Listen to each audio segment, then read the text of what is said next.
All right. So, welcome everyone to our OLLI program for near death and spiritually transformative experiences.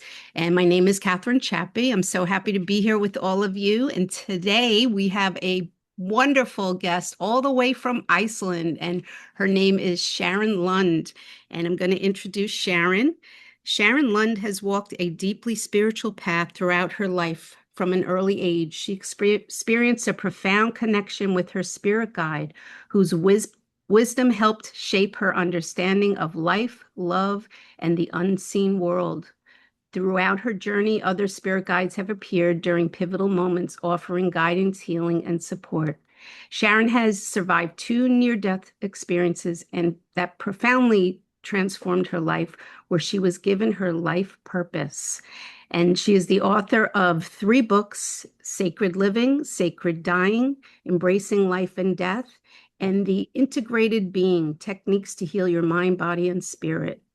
And so I would love to welcome you, Sharon. So nice to have you here with us. Thank you Welcome. so much, Catherine, and it's nice to meet everybody. And I hope to bring some valuable information and look forward to all your questions that you may have for me today. All right. So, Sharon, if you can just start wherever you feel comfortable with your story. And if I have any questions or something that, like if you say something, I might just ask you a question, but mostly I don't until the end when you're done. And then we'll have questions, feedback, and insights. So where do Great. you want to Okay. start? Yes, as Catherine mentioned, I felt like I've always been on a spiritual journey, and it actually started at a young age. From the age of 3 to 9, I was sexually abused by my grandfather. Every time I saw him, he would sexually abuse me, and he would tell me that if I told anybody that he would kill my mom.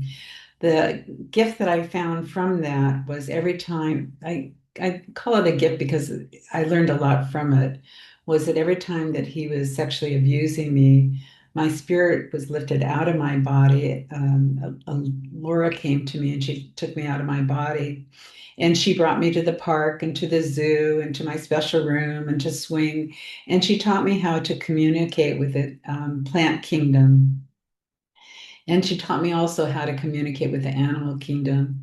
And I was able to teach these lessons to my daughter and some of her friends too. So I didn't feel the pain and all the suffering that was going on in my body as my grandfather was sexually abusing me.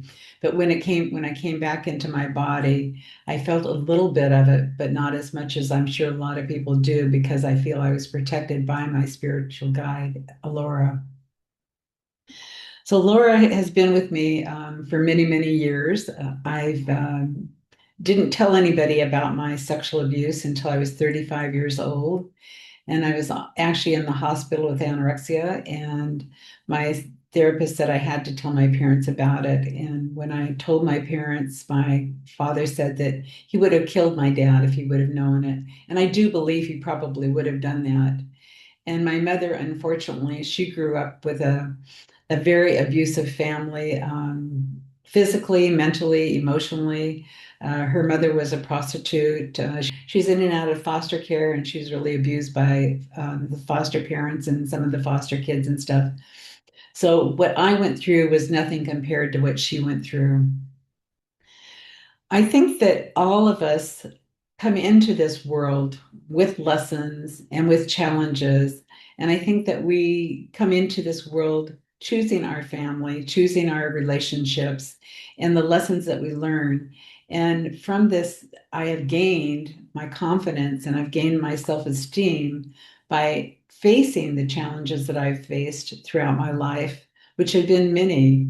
My brother, he died. My older brother, Tommy, died when he was 23 years old, and he was on a motorcycle accident, and a drunk driver killed him.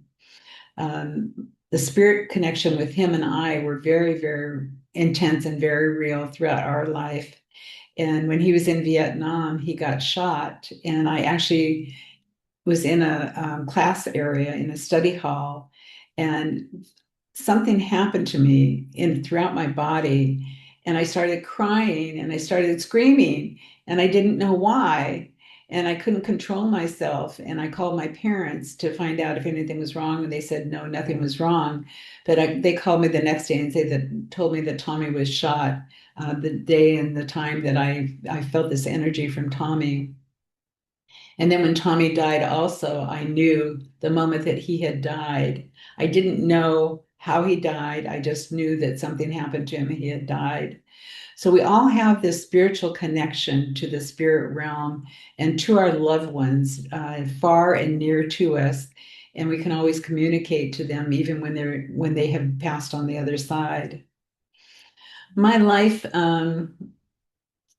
has been an up and down roller coaster, but I've been really, really blessed and fortunate to have my daughter as my support, as my strength. I turn to nature, being out in nature, being in the warm waters of Hawaii where I live, and being out with the tropical breeze upon me and the beauty of the flowers and all of nature of Hawaii, and now being in Iceland and just really enjoying the beauty that is surrounding me at this time. So I feel really blessed that I've had, you know, nature to heal me and my daughter to heal me and my friends and stuff. But unfortunately, in 1996, I lost almost all but all one of my friends. And the reason that happened was that I was married to a gentleman in 1983. His name was Bill. And Bill and I got married, and he had three children and my daughter. So I had four kids and loved them all dearly. But the day of our wedding, Bill became very mentally abusive to me, and I'd never seen that side of him before. And I was only married to him for a short 3 months. And after 3 months, I got an annulment from our marriage. And he told me, and he told the judge that he married me to get custody of his kids and for our money. So the judge granted me annulment and said fraud on the marriage certificate. I started working with a lady by the name of Linda Dutton up in Los Angeles because of the anorexia that I ended up getting from all the stuffed emotions that were inside of me that I wasn't able to express. And Linda taught me about the inner child work.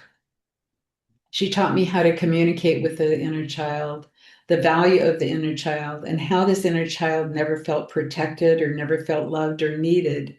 And it was because I was so wounded and so broken inside myself that I didn't realize I had this inner child. So I started working with Linda to heal this inner child.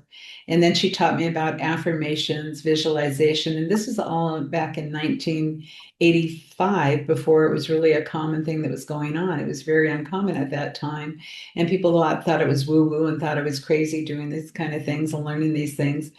But it was really techniques to heal my body, mind, and spirit, and visualization and stress reduction and meditation. And it was really a blessing to get to know and to have Linda become my mentor and my teacher and my guide to help me to heal my past relationships and to help me heal myself and to actually gain self-esteem because I had very low self-esteem growing up. And with Linda's help and with the teachings that she taught me, I was able to gain confidence within myself and come back into wholeness and balance within myself. In 1986, I started working in the AIDS community in Los Angeles. Started working with the gay men that were infected with HIV and AIDS and were dying, teaching them visualization, meditation, stress reduction. I did a little thing where I had them imagine that the virus was inside their body and the Pac-Man was eating the virus up in their body. And then imagining that sperms is going into their body and creating a lot of T cells to make their body more healthy. And I enjoyed working with these gay men. They were loving, they were kind. Some of them were very, very weak and looked skeletal because they were so sick from AIDS complications. And I invited many of them into my home to work with me so that I could do energy work with them, which is kind of like Reiki, but it was different than that at the time that my spirit guides taught me. But it's considered kind of like Reiki. And I did energy work on them. And my family did not like the idea of me working around gay men because they were afraid that Janine and I would become infected. They didn't understand how the virus was transferred. And they begged me to please stop working in the gays and gay community, but it was something very special in my heart and soul that I knew I had to do. And these gay men became Janine's friends and my friends. Later on, I started working at Marianne Williamson's LA Center for Living. She was known for the Course in Miracles, Louise Hayes Hayride, and got real familiar and real acquainted with the AIDS community. And it felt like it was our family, Janine's and my family. In 1996, there was the very first Dan Rather's AIDS special called AIDS Hits Home. And in that special, it had men and a few women that were dying from AIDS complication and sharing their stories. And I knew that I wasn't going to be around to watch it. So I asked my mom and dad if they would record it for me. And they did. And Christmas 1986, they brought it over to our home, to Janine's and my home in LA. And we sat down to watch the video, and I was thinking in my mind, great, I'm going to educate them on AIDS, and they're going to be able to understand how the virus is transferred, even though I was teaching and working with these people, and maybe open up their heart and show compassion and love to these gay men. And as we sat down on the couch before too long, my ex-husband that I married in 1983, Bill, was on it, and he was saying that he was dying from AIDS complications and that his wife was dying. When I saw that video, I screamed, I felt faint, I felt fear. I called Bill, and Bill denied it. He said it wasn't him on the video. And I sat on my bed, and in meditation, I heard, my child, it was Bill, and you need to get tested and to find out if you're positive or not. So I called the Edelman Center, which is an anonymous health center down in Los Angeles, to be tested. And it took me 3 months to be tested because there was such a long wait list. And I'll never forget when I went in, they said you have to come up with an ID. And when I went in to sign up, the gentleman looked at me and he says, "Why are you here?" And I says, "Well, I need to be tested. I think I may be infected with HIV." And he looked at me and he kind of shook his head and he says, "Okay, well, during the 86, there were, gay men. This was a gay man's disease. We didn't know much about AIDS, and people feared AIDS, and they didn't understand that women could become infected, or there weren't very many women that were infected at that time." And so I sat down and I listened to a videotape, and it was on HIV and AIDS, and it was everything that I knew. It's everything that I was teaching in the AIDS community. And so I didn't learn anything, but I went in and I got my blood drawn, and my doctor said, "You'll come back in 2 weeks and get your results." So I came back in 2 weeks and I got my results, and I was sitting in the TV room, and Gary, the doctor, called me in. And he was looking down, and then he looked me in the eyes and he says, "Come into the room." And I did. And he asked me to sit down. And he looked at the floor. And when he finally looked at me, I could see tears in his eyes. And I knew it wasn't good, but I didn't know it was as bad as it was. And he says, "Sharon, I don't know how to tell you, but you're infected." And I went numb. My whole body just felt like the life force was taken out of me, and I felt like I was going to pass out. And he told me to put my head between my knees, and I put my head down and started breathing, and then I got my oxygen level back up again. And he talked to me, and as he was talking, his mouth was moving, but I wasn't hearing anything. My mind was somewhere else, and I couldn't comprehend what he was saying. And then all of a sudden, my attention got back to him, and he had a whole bunch of brochures, and he says, "I have these brochures for you. And these are AIDS support groups and things that you can do in the AIDS community." And everything that he handed to me, I already knew all that information. I knew the organizations. And he said goodbye to me. He gave me a hug. He said I had to see a doctor and get the final results of everything and find out where my T cells were. But for sure that I was infected. And as I'm walking out of the anonymous test site, I almost collapsed to my feet, and he grabbed me, and I went into the other room and rested in a bed for a little while and got up and went into my walked out of my car. You walk in one door in the clinic, and then if you're tested positive, you walk out another door. So that kind of shows you the not ignorance, but the unknown or the stigma that was attached to HIV and AIDS, and kind of the discrimination as well. And I got the brochures and I put them, got in the car and I put them in the glove compartment and slammed the glove compartment shut and just screamed and just hit the steering wheel as hard as I could and just cried. And I went to my minister and I told my minister that I was infected. And then I told my boyfriend that I was infected. And then I told my sister I was infected. But I didn't tell my mom or dad or my daughter.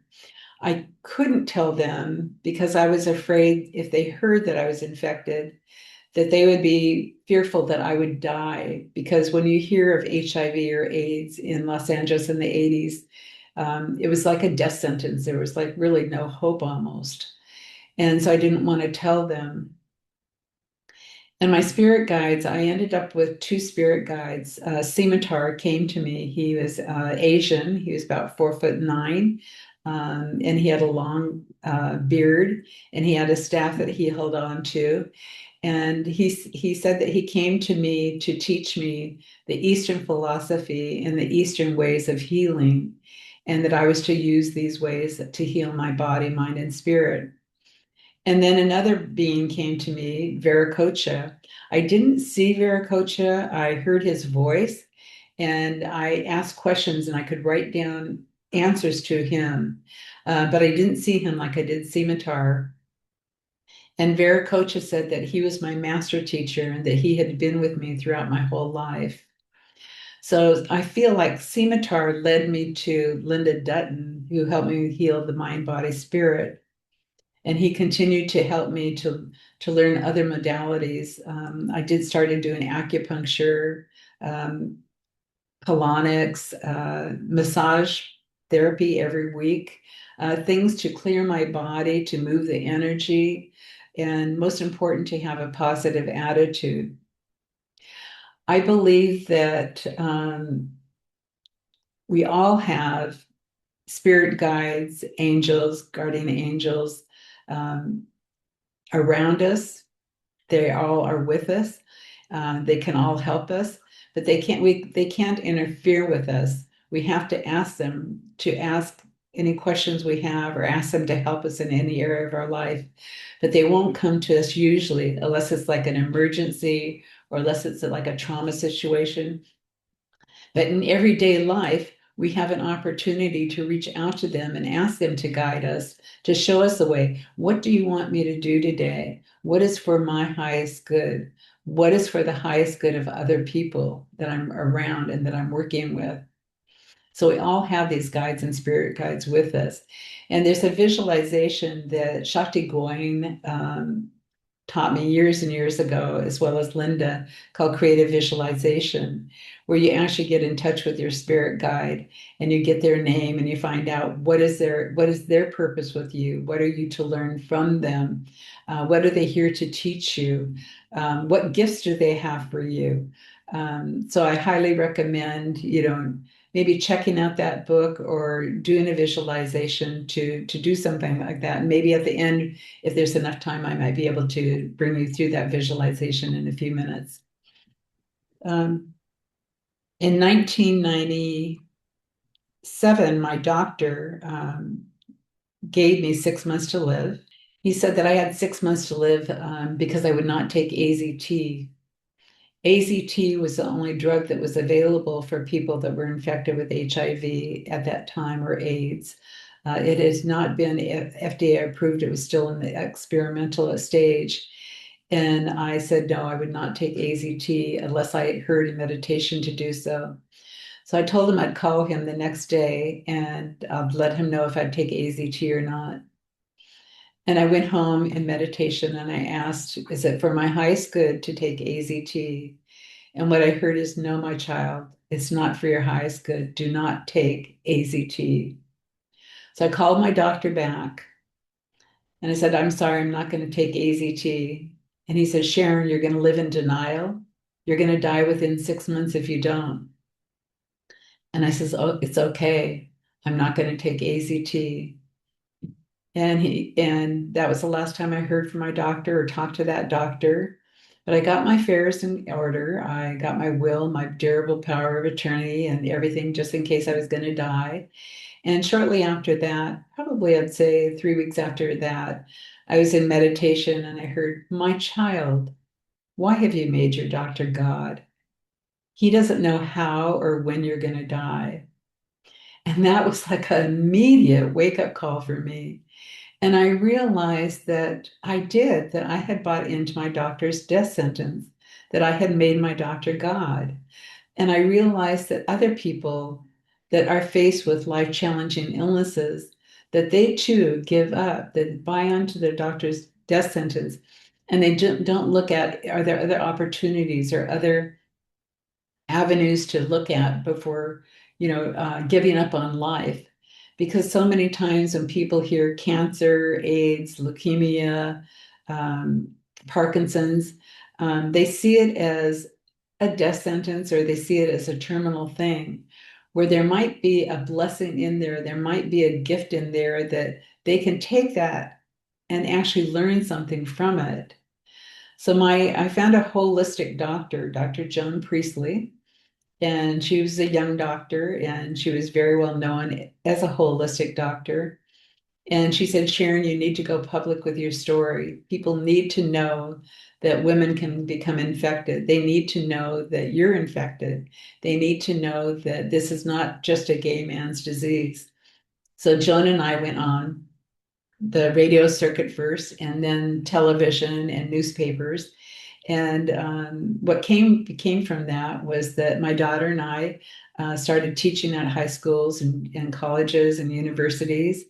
And we taught in Russia. I taught in Japan and Europe.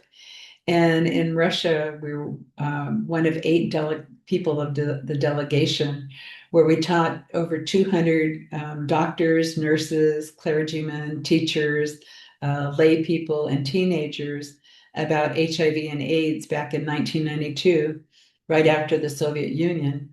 And we taught them the myths and realities of HIV and AIDS, and then they went out into their community, and then they taught HIV and AIDS to their community. So it's really been a blessing to be infected, but it's been even more of a blessing that I have my spirit guides with me. I heard that I had to move to the Red Rocks, and I moved to St. George, Utah, which is the Red Rocks, and I would have a healing there. In 1994, I moved to St. George, Utah. But unfortunately, it was a healing, but not the kind of healing that I thought it would be. I came down with PCP, pneumocystis carinii pneumonia, and then I came down with MAI, which is a macrobacteria, which is diarrhea, throwing up, and wasting syndrome. And I went down to 86 pounds. And when I was going through that stage, I lost hope. I went into fear. I went into anger. I went into hatred. Um, I lost all my positive feelings for probably about 3 weeks until my daughter Janine and my mom brought me back to reality that, reconnect with my spirit guides, because I really blamed my spirit guides and my meditations, because when I heard healing, I thought I would be healed of AIDS. And here I was actually dying. And I was in the hospital for almost a year, in and out of the hospital, but and airlifted up to Salt Lake City because I was so sick. And I was up there for 3 years. I was given 6 months to live in 1986, but then it was in 1996 and 1997 that I came down with the AIDS complications. And my doctor, I was the first patient in Salt Lake City and also in St. George, the very first person in St. George that had ever become infected. And my doctor didn't know much about HIV and AIDS, even though she was an infectious disease doctor. And she had to call one of my friends that worked in the AIDS community to find out how to take care of me. And one of the nurses was deathly afraid to even enter my room. I mean, she'd open the door and she would ask me what I needed, but she would not come near me the whole time I was in the hospital. And then there was another nurse by the name of Lois that was very loving and kind and compassionate. And she came every night and she held my hand and she'd talk to me and she'd tell me that I'd be okay. And we became really, really good friends. And so there was this understanding and lack of understanding back even in the 1996, 97 about HIV and AIDS. And I became so sick in March 1997 that my doctor called my mom and my dad and my daughter and said that I wouldn't make it through the weekend. And when my daughter entered the room, I was in the bed weighing about 86 pounds. She stood in the doorway and looked at me and didn't even recognize me. Um, she glanced away and then she looked at me again. And I guess I smiled, she said. And all of a sudden she said, "Mommy, mommy, mommy." And she ran to me and she hugged me. And just like a dam of tears just bursted out of me. I was just so happy to see her and to hug her and to hold her. And she crawled in bed with me, and her warm body just warmed me up. When I was going through the MII, my body was so cold that sometimes it felt like, I was shaking like an earthquake. And sometimes it was so hot that, I had to have cold blankets put upon me just to bring my fevers down and stuff. But her body just nurtured me and held me, and she hugged me and spooned me throughout the night. And I couldn't talk much because I was so sick, but yet telepathically, Janine and I talked a lot. And the next morning, she says, "Mom, I'm going to go to your house. And is there anything you want from your house?" And I had the energy to say, "Yes, you to come back to me." And immediately, my spirit lifted out of my body, and I could see my body below, and two spirit beings came towards me. I sensed them to be male and female. I could see them, yet I could see through them. And they said that they wanted to show me a review of my life. These weren't my spirit guides. I'd never seen them before, but I felt this deep, deep, intense love and freeness and healing as my spirit was out of my body. And this freeness and just pure love, just being in awe. And then all of a sudden, I'm gliding and I'm having a review of my life. And I'm looking down in Los Angeles and I'm working with gay men and being with gay men at their bedside as they're dying, as they're making their transition. I'm teaching the gay men about HIV and AIDS as far as healing the mind, body, and spirit. And I'm teaching in Russia and I'm teaching in Japan and different places I'm teaching. And then a spark of light hits me, and I'm actually going through the tunnel of light. And in the tunnel of light, there's gray beings on each side. And I couldn't see any faces or anything. I could just see outlines of gray beings. And it felt like they wanted to grab a hold of me and get inside of the tunnel of light with me. And as I'm going through the tunnel of light, the light of God said, "This time you have a choice. This time you can remain with me or you can return. But before you make a decision, I want to show you one more thing." And this was my second near death experience. My first near death experience was in 1984. And that was a time when I was with my husband, and recently after I had the annulment from him. And he came over and said some things that I didn't like hearing. And I was so sick with anorexia at that time that I had to send my daughter to Hawaii to live with my family, my mom and dad, and her mom and her grandparents and her dad. And when Bill left, I took a bottle of pills and I thought it would kill me. But unfortunately, since I hadn't eaten for so long, I threw them up. And then the next day, I went into the bathroom and I put my hand over the tub and put the razor in my left hand, in my right hand over my left wrist. And as I put the razor on my left wrist, I said, God, please forgive me for what I'm about to do. If there's anything I need to know before I kill myself, let me know right now. And immediately, the entire bathroom filled up with this beautiful, brilliant, bright light, brighter than we've ever seen on this earth plane. And I felt calm and I felt relaxed and I felt healed and I felt so alive and I felt this inner peace within me.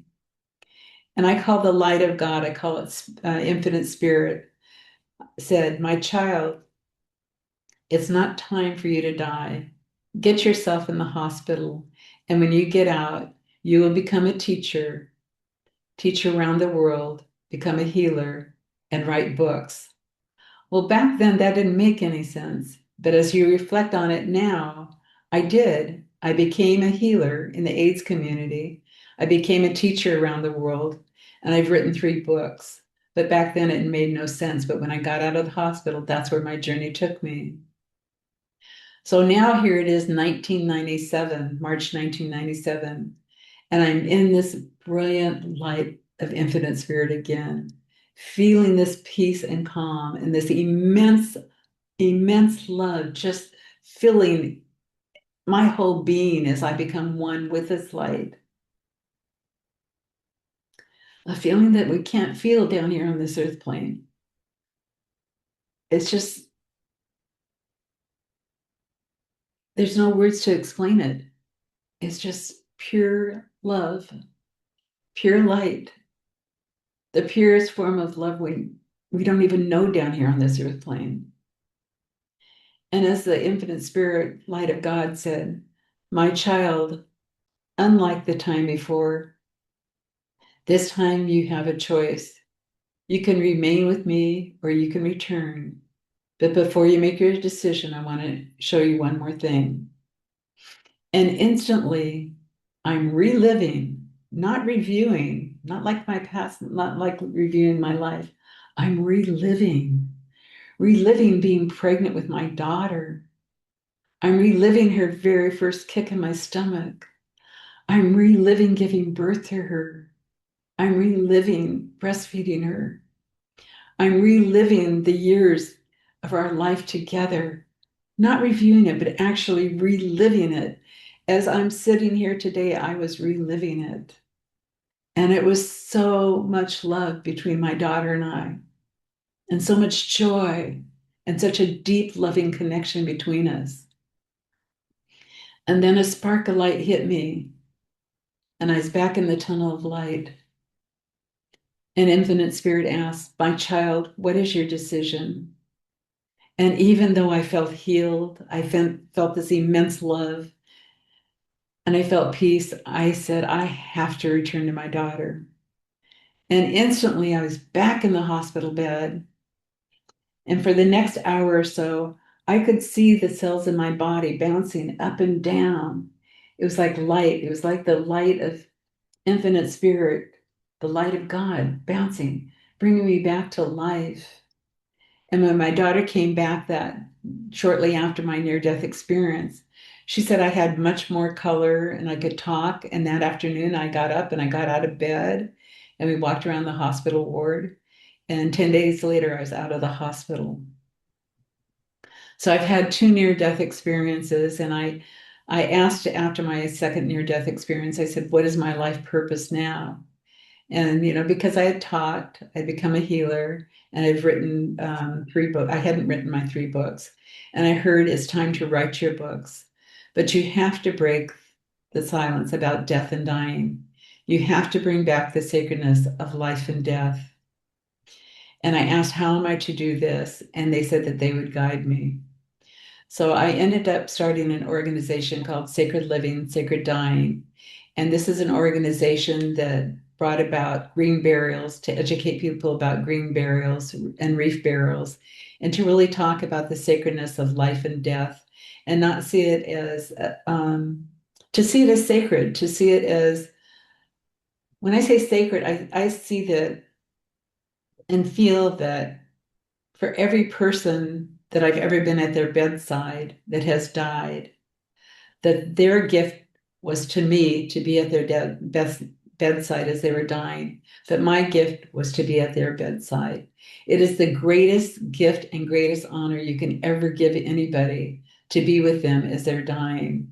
I guarantee you there's no better gift than that, except for maybe giving birth to my daughter, for sure.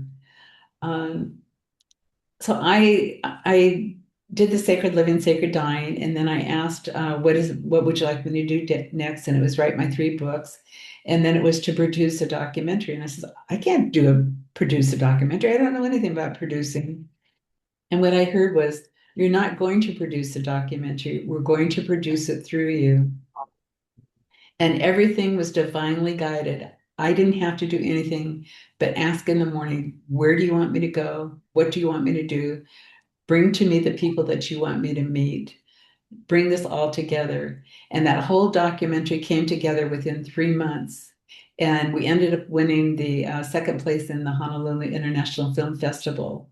So again, my guides came to me and they helped me produce this documentary. And they continue to help me on my life journey now. And I just want to say that my life's been a blessing. It's been a gift. It's been a blessing. I feel honored that I've met the people that I have been with, that I have met the people that I have taught, that I've learned from.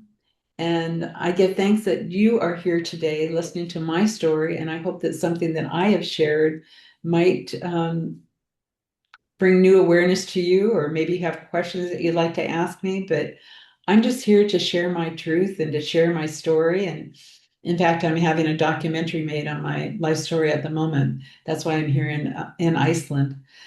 It's supposed to be out probably in about a year and a half. It'll probably take that long before it'll be out. But life is sacred and life is a gift. And you're very fortunate to have Reverend Catherine there to help you on your journey, to educate you on spiritual transformation and on near-death experiences. And I know that through Catherine's teachings and from the people that she has on her show, that each of us brings something different, because we're all unique and we all have something different to offer. So I hope that I've offered something to you.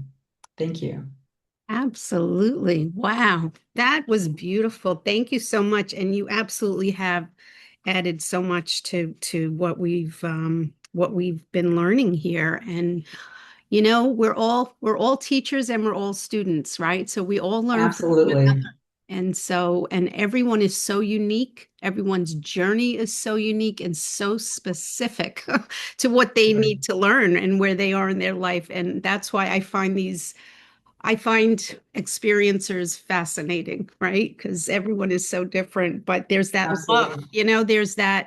there's that knowing and that have that lived experience of that love, that pure, infinite love that we've experienced, and that's the common thread, right? That's the common thread that's through every human on Earth, but many Absolutely. are not aware of that or haven't had that experience yet. Um, but yeah, so oh wow, I wrote down so many things. So I love how you brought in and how much you have incorporated your meditation and your connection to God, the divine higher Mhm. power, into your life. And when you're faced you're at a crossroad, you go within and you ask for guidance, right? So when you're getting that kind of guidance, you hear my child, right? And I understand that. But how can people that are fairly new to meditation and fairly new to this type of approach or a way of living, how can they form that connection And how can they know that it's not their mind saying that to them, right? Especially when there's such a pivotal moment where you have to make a life or death decision. Like that's really high stakes because, so I'm sure it's, you don't want your monkey mind in there making that decision. Exactly, exactly. Yeah. Well, Reverend Catherine, what I would do is I would first every time you're asking for guidance, ask to set aside your ego, your fears, and your concerns to hear the truth that's for your highest good. And if it's around somebody else too, the highest good for them in love and light. When you do this, then you are in the perfect space to ask questions. So if you want to ask questions to your guide, do that, ask that first, and then get a notebook and say, okay, I want to get connected to my spirit guide. I won't do the visualization, I'll just do the notebook thing. I want to get in touch with my spirit guide. Who is with me at this time? And write that question down. And your mind, you will hear something because you set aside your ego, your fears, and everything. You will hear something and write it down. And then ask, what is your name? What are you here to teach me? What am I supposed to learn from you? How long have you been with it? Any questions you want. And at Right. first the voice may sound familiar to you. It may think, well, it's just my voice, but it's not your voice, okay? And sooner or later you may understand that there's a personality to these guides or to the angels, that they each have their own personality and stuff.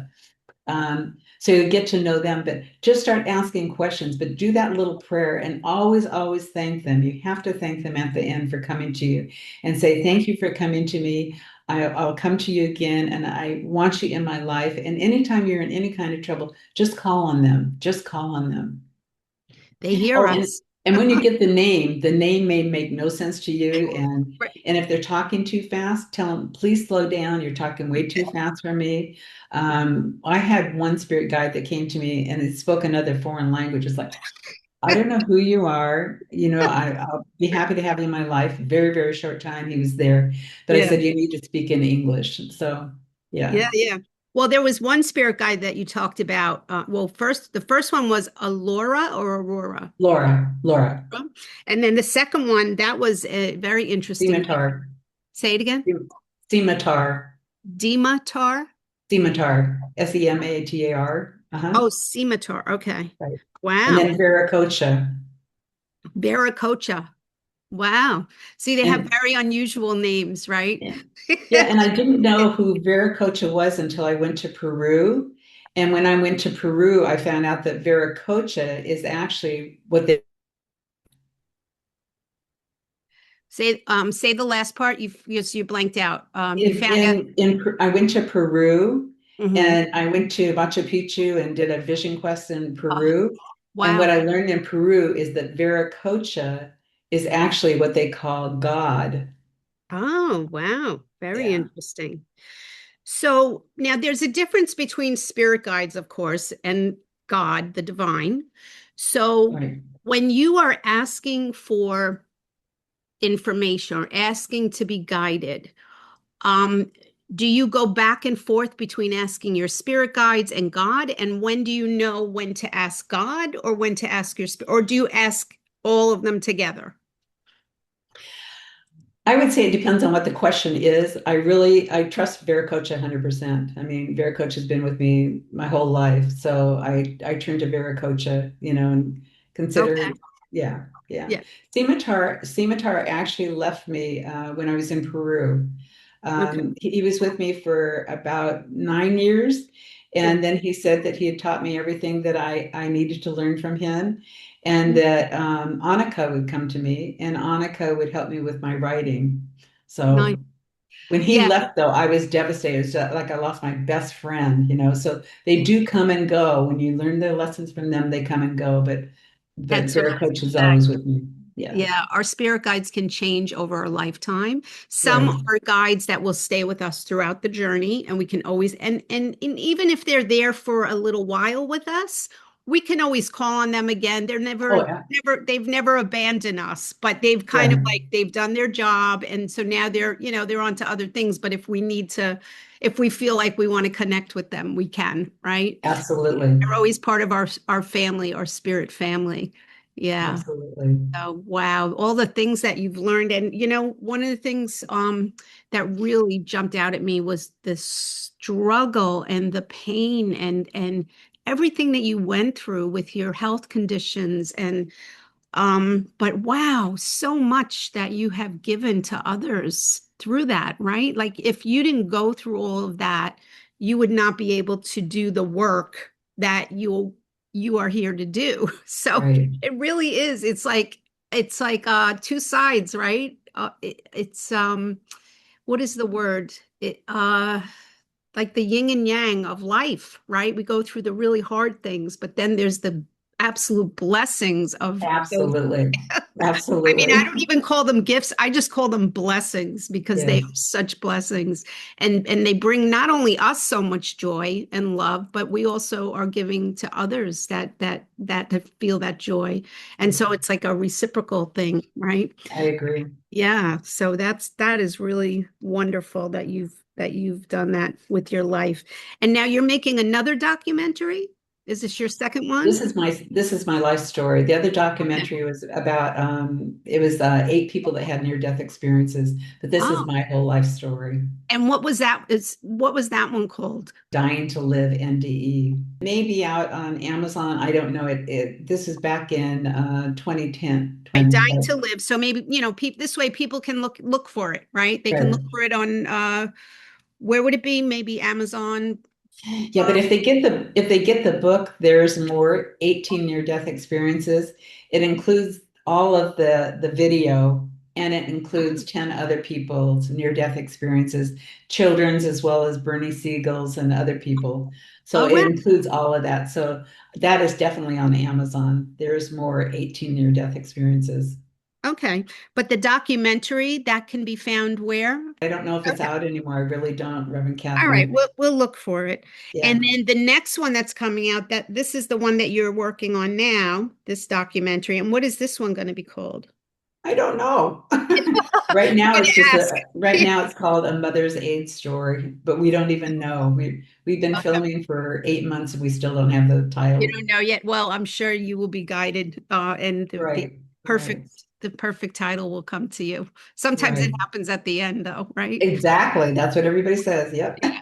And when do you expect to be finished filming? Hopefully, we just finished the sizzle. So with the sizzle, now we go out for the $1 million funding for it. So Oh, probably we've been filming for the last 6 months, so probably another 8 months of filming, and okay. then it'll take about a year for the editing and for the music. All right. So So another it's a year long and a half. process, but it's well worth it. So Yeah. wonderful. All right. I'm gonna ask if anybody has any questions, feedback, insights, anything you'd like to say to Sharon. The title of the book, again, please? The title of the book, Lynn, is that what you said? Yes, please. Barbara, it's there's more 18 near-death experiences. Okay, thank you. And I saw Kathy. Thank you. All Thank right. you. You're welcome, Barbara. Kathy. Yes, sure. Hi, Sharon. I was just intrigued how you had family trying to discourage you from doing your AIDS ministry, and yet years later it became instrumental in perhaps saving you. So, did you make that connection like, oh, wow, what a coincidence, or what a coincidence? Did you feel that was something that you had to go through with your family, and then you got AIDS? You know what I mean? I think it was really a blessing how that all that happened. You know, how I Hmm. was working in the AIDS community before I even knew I was infected. I just see that as a real gift that that's the way it happened. Yeah, that's quite a synchronicity. I call them Absolutely. synchronicities, right? What are the chances of that? Yeah. Right. And now I I remember you said you heard about your ex-husband through a documentary that was made. That I find fascinating. No, it was Yes. actually a TV show. It was a Dan Rather AIDS special called AIDS Hits Home, and it came out in 1986. And that's Okay. how I found out. Wow. Wow. What are the chances of that? Right? A lot of coincidences. Yeah. Yeah. No, they're not. Wow. Interesting. Interesting. Okay. And what else did we want to say? Oh, the life review. That was also amazing that you were shown you know, things that you had done in your life, but then when you went to having your daughter, right? That was not being shown. That was you doing it But again. And then you just knew, oh no, I have to be here. I have to be here with Exactly. my daughter. Yeah. Yeah. Exactly. That was beautiful. That one touched my heart. I have a daughter I'm very close to also. So Oh, I know we've had other lifetimes together and she's, you know, she's my baby. So it's very fortunate to have that connection with daughter like that. Yeah, yeah. both of us very. Yeah, it really is. It's really special. So, um, all right. And let's see what else. Anybody else have anything they want to say? Can you talk more about the organization that you started, Sacred Living, Sacred Dying, and what is that still functioning now, or is that something that um, It's on the website. It's sacreddying.org. And it's kind of like an educational website teaching people about green burials, reef burials. And then it has a lot of questions about dying and death and things that you need to prepare for. And I think it also talks about NDEs too. So it's been around since 1980, no, 1996, I think. wow. Yeah, so 10 What years. I know what green burials are, I think, Mhm. right? But what Yeah. are wreath burials? Is that when they're put in the ocean and on a reef? Is that Yeah, what? actually, what they do is they bring your ashes into like there's on the East Coast, it's eternal reefs, and you bring your family brings the ashes and they put it in a mold that is a reef, and then the family goes out in the boat and then they launch it into the ocean. They get the latitude and longitude of the where your family's ashes are in this reef, and then it Oh, a reef. creates the marine life for Oh, I the thought fish you and were stuff. saying a reef. I thought it was a No, reef. reef. I'm sorry, reef. Okay, so this is a reef. Yeah, Yeah, that is a new concept. That one I have not heard. So you yeah. make a reef out of what? What are you making it Well, out of? cement, you put your ashes in the cement, and then the family can put their handprints on it. They can put shells on it. They can decorate it however they want. And then there's a plaque with the families, with the person's name on it and their birth and death date, and then a memory thing. And they come in different sizes. I think there's three different sizes, and then they're planted in the ocean. But Right, even in a tornado or a hurricane, any kind of thing like that, it's not going to damage the reef, the right. memorial thing. Yeah. So when you say they're planted, are they just, because I'm just picturing you go They out on just a boat and then you just drop them. Is they that do. kind of That's what? exactly. They're Yeah. that heavy that they do drop it They'll with a just, chain. Yeah, they oh, with drop the, it with a chain. Yeah, oh, wow. yeah, Very interesting. I yeah. see. I Go love or that go to because, if you go to Eternal Reefs, you'll be able to see a video of it too. okay, Eternalreefs.com. eternalreefs.com. I love that. Yeah, Yeah. Um, Thank you. Thank you for that information. I think a lot of people are going to be interested in that, you know. yeah. So, all right. And what else? I jotted down so much. Me too. Yeah, you've done a lot. Oh my gosh. All right. I love about the inner child work that you brought up, and that's a big part of your story, right? And recovering and bringing those pieces back into wholeness, you know, and Exactly. what a journey that is. Can you talk a little more about that before we go? Well, with the inner child, what Linda had me do is she actually had me, I did a rebirthing. I don't know if anybody's done rebirthing before, but I did a rebirthing with Linda. And when I was born, my mom said that I was the ugliest child she'd ever seen or ugliest baby she'd ever seen. So Linda had me go out and buy a doll. I had jet black hair and piercing black eyes. and my mom just didn't think I was very pretty at all. So I went out and I got a doll that had jet black hair and eyes, and I just started nurturing that doll as if it was my baby. And then just saw her growing and growing and growing. But talking to her and apologizing for not knowing her before, not being able to protect her, and becoming friends with her.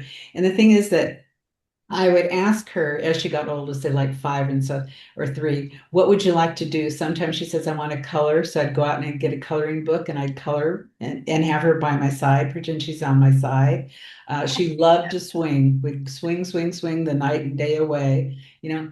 And sometimes she'd want to eat something that I didn't like and or didn't like anymore. And I'd say, okay, I'll take a bite of this and you can have the rest. So you want that relationship with her just like she's a real person sitting or being with you, and ask her or him what they want. But if you say that you're going to give them something and you're not able to, you need to tell them that, because if you say you're going to give it to them, you don't, they're going to lose trust in you.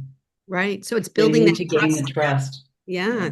It's building that trust. But that doll is also, of course, that's representative of your inner child that didn't have those different experiences as a child. So it's just Exactly. it's really wonderful. I love that idea to go out and get a little doll like that. I've never heard of that before. I So still have her. you do? Well, she sounds adorable. She is. She's Jet black beautiful, hair and the beautiful. big brown She, eyes. yeah, she Beautiful. sits on my bed.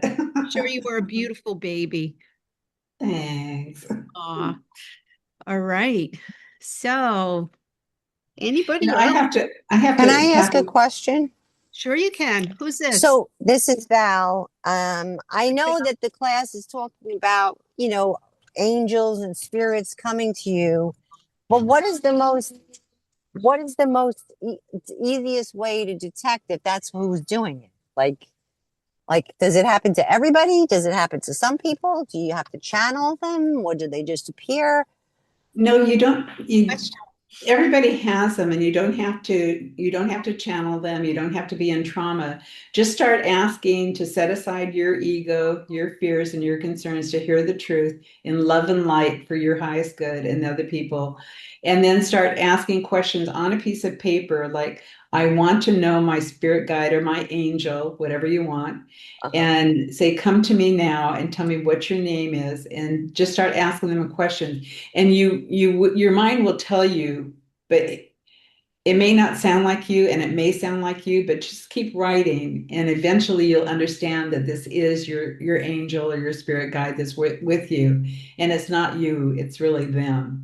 It's just that you have to get familiar with them, and it may take a while to get familiar with them, but they're all there and they all want to help us. I mean, we That's don't right. have to do anything ourselves. They're always there eagerly to help us and be with us. That's right. Yeah. And Can if I can add can to that, they warn you? Can they yes, they can warn you about or things. advise you? Or Absolutely. They can come in there's so many ways that people can, if I can add a little people can get in touch with their spirit guides in so many ways, but the easiest way for someone that hasn't been doing all different things is, like Sharon said, to sit down with a piece of paper and quiet your mind. Right, you want to get your mind, you want to get that monkey mind out of the way. So you just want to like take a couple of nice deep breaths, get yourself into a really relaxed state, and then just put some questions down on the paper, and then just start writing. And then what comes through, just don't get your analytical mind involved at all. Just Yes. allow the writing to happen. And what will happen is you'll know that it's not your ego mind when the writing starts going really fast and you almost can't keep up with it, right? Like you're just like it just keeps coming and keeps coming. That's the easiest way to do that. Another way is through learning how to meditate and quiet your mind. And that is a skill that's really valuable, not only for, connecting to your higher guidance, right? Your angels, your spirit guides, and God, but that also helps us in every other way in our life, right? Physically, Right. mentally, emotionally. So meditation is so, so valuable. But you can actually do quiet meditation, but go in with an intention of asking to meet your spirit guides and wanting to know more. And that happens really quickly. And you may be able to, I'm not sure, but you may be able to find, even if you go on YouTube, ask to do do a meditation through YouTube, how to get in touch with your spirit guides or angelical beings. Yeah, And another thing, when you're writing, all of a sudden you may be writing words that you don't even use. I mean, right. it's like, Exactly. I that's have not to a look word it I up use. sometimes. Or what does that word mean? Or you don't talk like that. Yeah. Right. So you know it's not you. Yeah, yeah, you know it's your higher gut. And nobody's inside of you when you're doing this. People have the wrong idea, like they think there's some entity that's inside of a body. No, what's happening is our consciousness, which is outside of our body, Right. is melding in with other consciousness, which we're doing it all the time anyway, we just don't realize it. But when we're in that state, they're a consciousness of our, divine, like our divine connection, our angelic connection. If you can kind of picture it like bubbles, right? When you're blowing bubbles, you know how sometimes those bubbles get attached to each other? That's kind of Right. what's happening. We're all really one. And so, but we're able to connect in that way when we're in that higher state of consciousness. So, Very good description. yeah, the bubbles. That's what my guides tell me. We're like bubbles of love, Oh, I and then like that. together. Yeah, I like that. yeah, they're just beautiful. So, all right. Anybody else? Yes, just two more points, Catherine. Yes. Sharon, did you have more than one spirit guide? Because I thought people just had one. You had more than one? Spirit guides? Yeah, how many? Yeah, I had Laura when I was sexually abused. And then I had Scimitar, which taught me about the Right, Eastern okay. philosophy. And then I Right. had Annika to help me with my writing. And then I had another gentleman that came that wasn't with me long. Can't even remember why he was with me. And then I have Okay. Viracocha. I love Got it. I remember that. I didn't Yeah. think they were all your guides, but okay, Oh, good. yeah. And the other thing is maybe my audio wasn't working at the time. Are you in remission, thank goodness, or are you cured? Have Am you I been what? told you're cured? Are you You cured. cured or in remission? Are you Am in I? Oh, remission? I'm sorry. Am I in remission? I'm Yeah. sorry. Yes, I am. Yes, it's no longer active in my body. Correct. Yeah, but Woo. Okay, I'm not good. cured. You can Right. never say you're cured Got from the it. virus, but it's yeah, Got yeah. it. Right. Thank Okay, you. well, good for you. Bye. Thank you. And did you primarily do alternative ways of healing? Did you ever go back into the mainstream kind of like remember the doctor that said to Right. take this medicine and you said no? But well, after that, did you ever go back into the medical world and try different things that were coming out at the time? Well, because I was teaching alternative therapies around the world, it wasn't until I got sick in 1996 that I started taking. Actually, what happened was I came down with PCP. And I was in the hospital. And the first night, I wouldn't even take medication because it was something that I wasn't used to.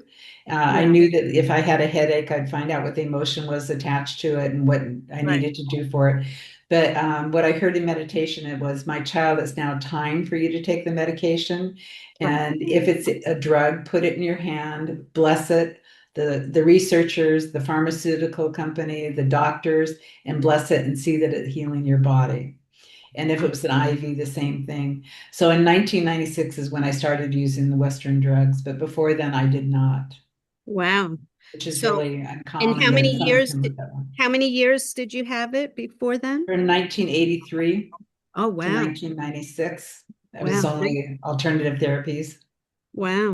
All right. Yeah, that's great. That's great. So once they started to come up with better protocols for the virus, you were able to then go back in But and I still. haven't changed it. I've only changed one of them where people, now they can have like one shot, they can have one pill, they can do all different things. But I Yeah. keep hearing, don't change what I'm using, keep Okay. changing the same thing. And so Yeah. here I am. If it's working, don't fix it, right? Exactly. That's what my dad always said. That's right. That's right. Well, Yeah. we are so glad you're here and you are with us and you are Thank you, part of Catherine. this. Thank you, Reverend Catherine. And Yeah. thank you Thank all you. for being here. And you're very fortunate to have Reverend Catherine as your teacher and instructor. Thank Yeah, you. Yeah, we're all Thank very you. fortunate to have everyone here and to have you here. Thank you so much again Thank for being here with us. And everybody, thank you for being here this summer. It's been wonderful. And I know we have another class left next week. I think it's our last class for the summer. So I have another speaker lined up and it should be wonderful. So thank you again, Sharon. And Thank you. Blessings to everyone. Thank okay. you. Thank you. Bye, Thank you. everybody. Have a Bye-bye now. great Thank day. you. Bye. Stay Thank you. cool. Stay Bye-bye. cool out there. We'll try. All right.